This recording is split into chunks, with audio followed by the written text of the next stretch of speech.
What's up? This is Terrell going global, and today I'm gonna talk to you real quick, real briefly about how to get that good old teaching job in any Asian country.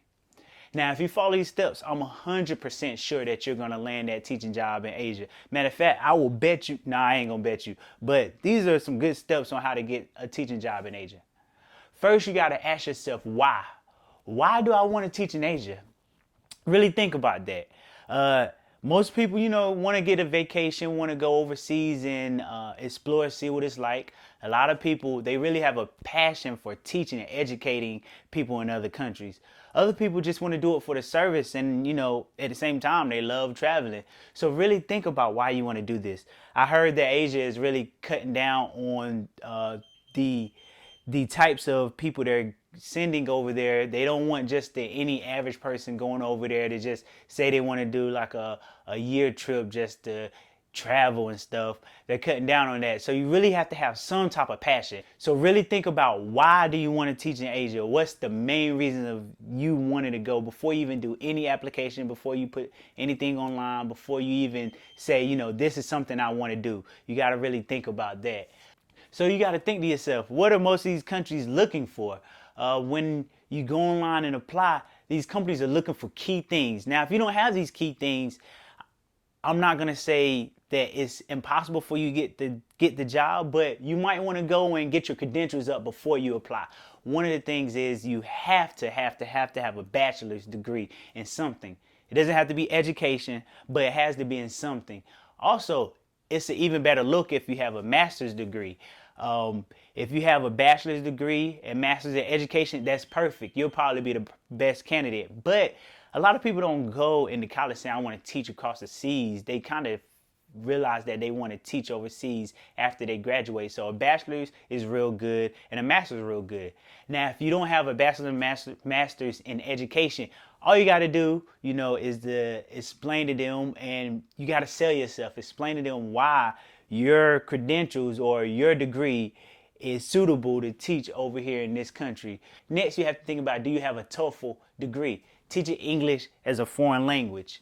If you don't have that degree, don't worry. You can get a certificate. So nowadays you can go online, and I think it's 120 hours. 100 to 120 hours is the borderline of being, credible. And don't quote me on that. Do your research. But usually countries will accept 100 to 120 hours TOEFL certificate. So even if you don't have a TOEFL certificate while you're applying, you should at least apply for it and start taking it while you're in the process of trying to get a job in Asia, because this is a good look. A lot of companies want to know that, oh, this person is getting their TOEFL, so they're really serious about this. Now, a lot of companies want to know the experience that you have. So make sure you beef up your resume by having some experience teaching or mentoring or just doing some type of after school program. Another good experience to have is some type of overseas experience, like studying abroad. I tell people all the time, it's good to study abroad because you never know what that may lead you to. When you graduate, you may want to teach overseas, you want to do some more traveling. If you have that study abroad experience, that's going to be a real good look, because it shows that you're well diverse. You can be put in any atmosphere and thrive. Another thing a lot of Asian countries are looking for now is a healthy person. They want to know pretty much, are you healthy? Are you strong? They want to see if you're a freak of nature or something like. I mean, you don't have to be a freak of nature like me, but they do want to know if you're healthy.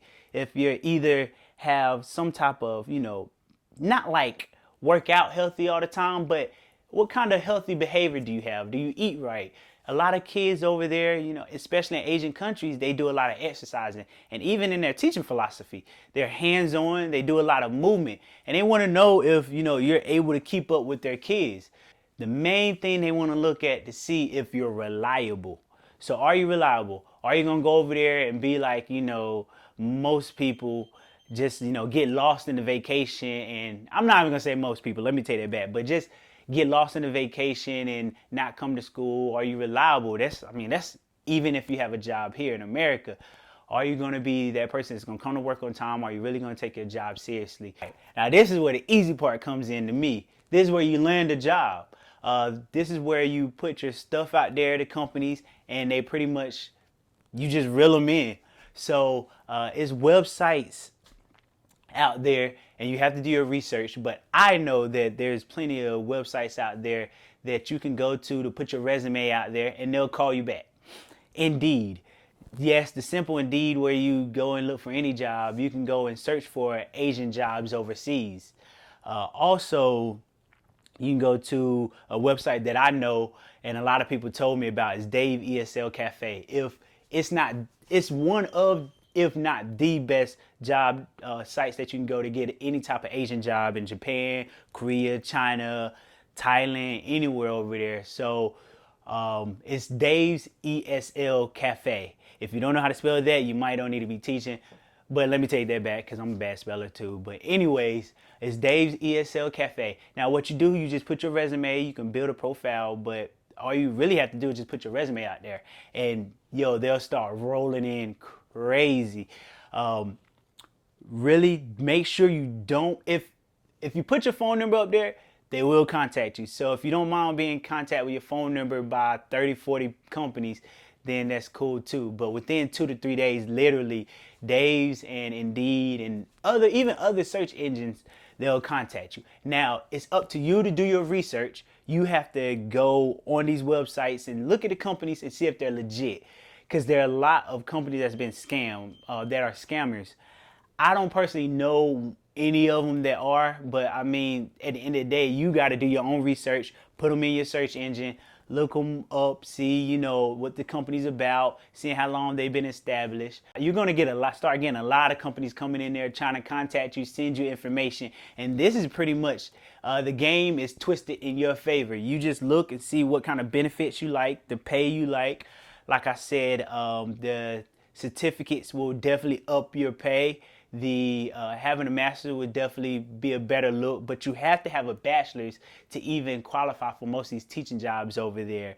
Also, I forgot to let you know that if you have a teaching certification or a license, your pay is gonna go up that much more because this shows that, yo, I am a teacher. I know what I'm talking about. Even though most people that go overseas to teach, they are the more traveler or want to explore and less likely to be teachers, but at the same time, they can get jobs over there too. But if you're a teacher and you love to travel, that's even better for you to go overseas, and that's what a lot of companies like. So you'll probably get paid even more. But back to the companies, you have to definitely do your research. How much you want to get paid, benefits, location. You can go online and see, you know, what's the average pay scale for somebody that's working in Japan, or what are some good benefits for somebody that's getting a job in Korea. So look up stuff like that. Also, make sure you have on your resume, when you sit up there, make sure you have your email address and your Skype information. And even if you don't have your Skype information, once they start emailing you, give them your Skype information to the credible ones. So do your research. Also, if any of the companies ask you for money first, run away from it. It's a scam. I've never been in that situation, but I know other people that have. They got people saying, you know, can you give us this amount of money, or it costs this much to apply.